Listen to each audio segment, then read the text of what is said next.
Welcome back to the EAM Crypto channel. My name is Enrique, and today marks episode number 2 of the weekly DeFi recap. Still have not come up with a name. Help me out, guys. You guys had a couple of cool ideas for names, but I don't know. I think we might be able to do better. But today we're going to cover a few projects and just kind of scan the charts. And we're going to have to get into this ridiculous interview. As you see from the thumbnail, I had to cover this. Probably the most ridiculous interview I've ever seen in my life. But we got to talk about it a little bit. We just do, because it's DeFi, and it was probably the biggest interview in DeFi that we've seen in quite some time. So let's get into it.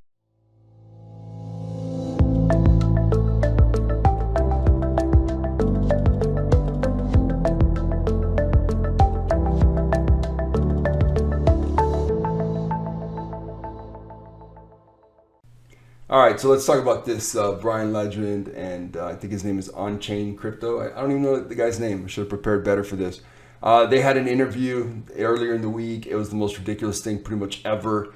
So a couple things that I wanted to highlight from this interview. First of all, I did give respect to Brian Legend for coming on to this guy's show. This guy is just Mr. Anti-everything. I mean, I think he's in the wrong country. I think that someone that's anti-free markets and capitalism would probably do a lot better in North Korea or China or something like that. But he seems to have an issue with DeFi as a whole. So, I mean, my answer to that guy would be just go away from DeFi, man. If you don't get it, if you're not making money off it, then just go do something else. Just go play, go bowl or something. I don't know. But he's always anti a lot of these DeFi projects. Some of them don't have the best intentions. And I like that he's doing that. But I just think that he's a bad thing for DeFi. I think he probably lost a lot of money investing. He's probably not very good at investing. And this is his way of trying to get back. And he's trying to build a channel out of basically going against something instead of going for something. So as far as Brian Legend, I do respect the fact that he went on the show to try to talk some sense into this guy. I don't own Safuu, never have, probably never will.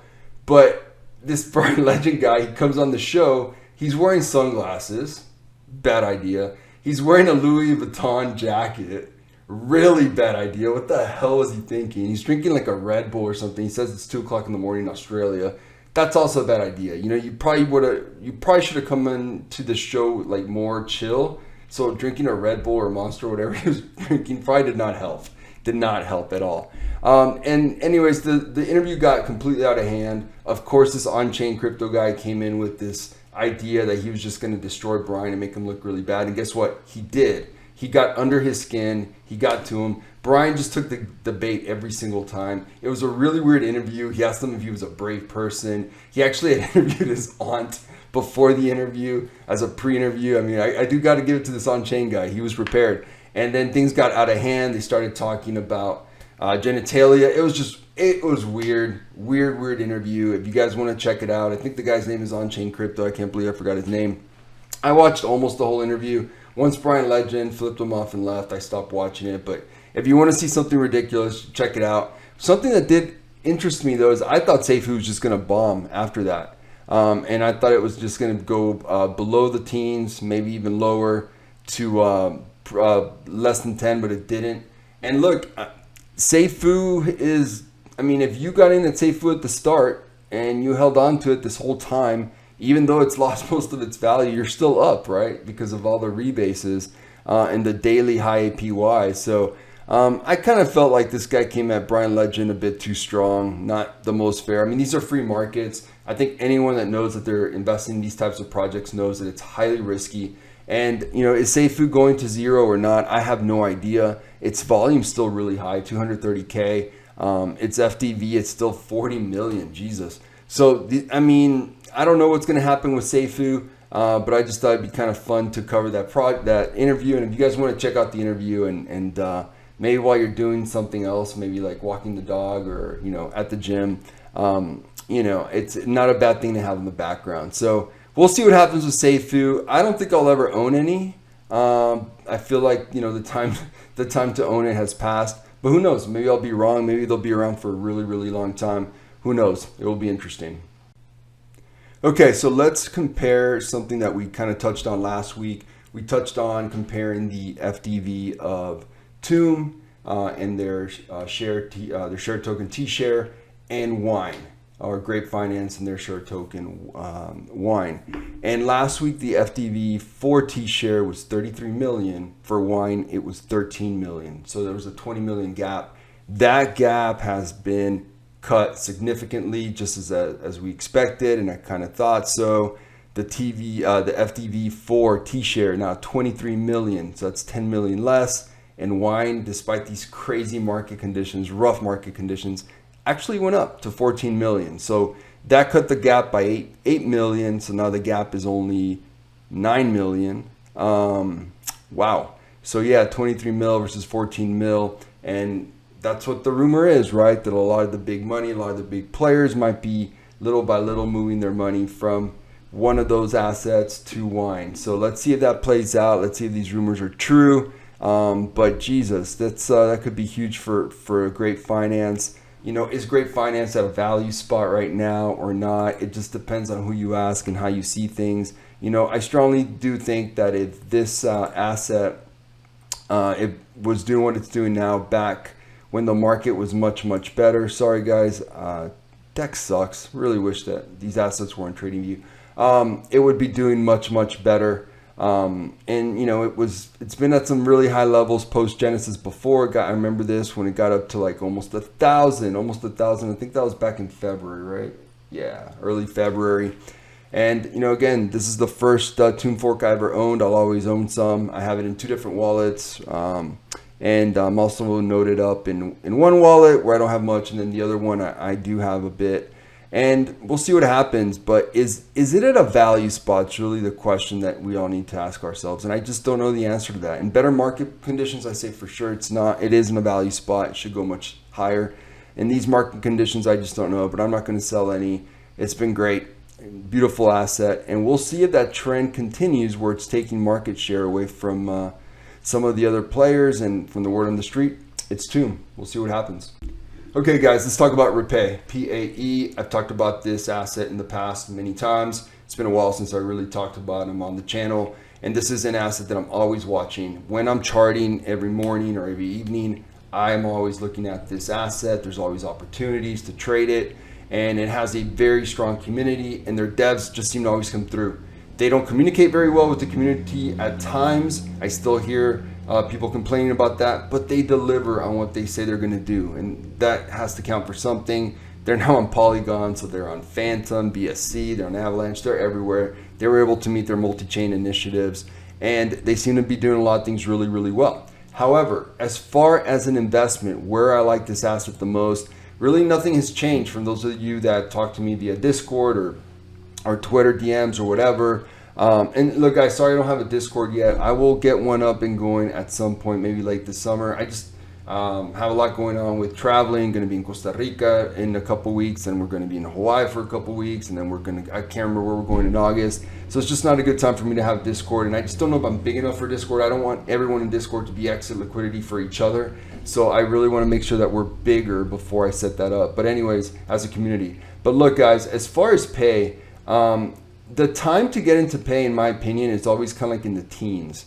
So anytime you see pay in the teens, you know, like right here on April 12th, it was around $15, and then it went up to 23, which is a very nice return. Then again, nice opportunity at $13, went all the way up to 33 for almost a 3x, and it dropped again. I mean, this is one of those assets that you just got to watch very, very closely, and sometimes it just goes nutsos. It really does. So I mean, I know a lot of people have told me they always have some pay in their wallet at all times because you never know when it's going to go nuts. And it's true. It's just one of those assets. It's like a hurricane. Down here, it got down as low as 13 again.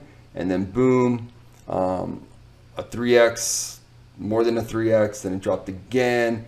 But really, my favorite time to go into pay hard is in the teens.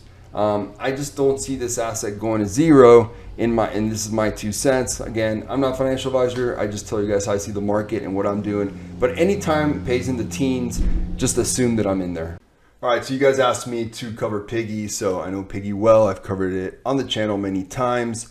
They've done some sponsored content for the channel a few times, which we appreciate greatly. And I do own some Piggy and P-Share. I have it noted up. And I also have an NFT, which is pretty cool. I don't know what's going on with the NFT. If you guys can tell me when is this thing going to be, when can we stake the NFT? I know a few of you asked me. I have no idea, but from what I understand, you cannot stake that NFT just yet. But what's going on with Piggy Finance? Well, it looked like they had an interesting week. From what we see here, they hit peg for a little bit and then again went out of peg. And they've had issues with staying on peg and getting on peg ever since I started following this project. Being on Avalanche has not helped, and I don't know how much of it has to do with the fact that maybe a lot of people that would own some Piggy or P shares, some of those holdings have gone to Titan. So I think that has something to do with it because of the fact that Golden is a part of Titan as well. So it's interesting to see how that plays out. As a whole right now, just looking, again, we can't really apply traditional TA to these assets all the time, especially rebase protocols. But with Tune Forks, it's been surprisingly not bad as far as applying TA. It helped me out a lot back in February and March when I was really killing these markets. But if you look at this right here, I see nothing but lower highs, guys. I mean, right? Boom. April 24th, May 17th, the 19th of May, 22nd of May, then June 1st, and more lower highs. Even like it didn't even top out there.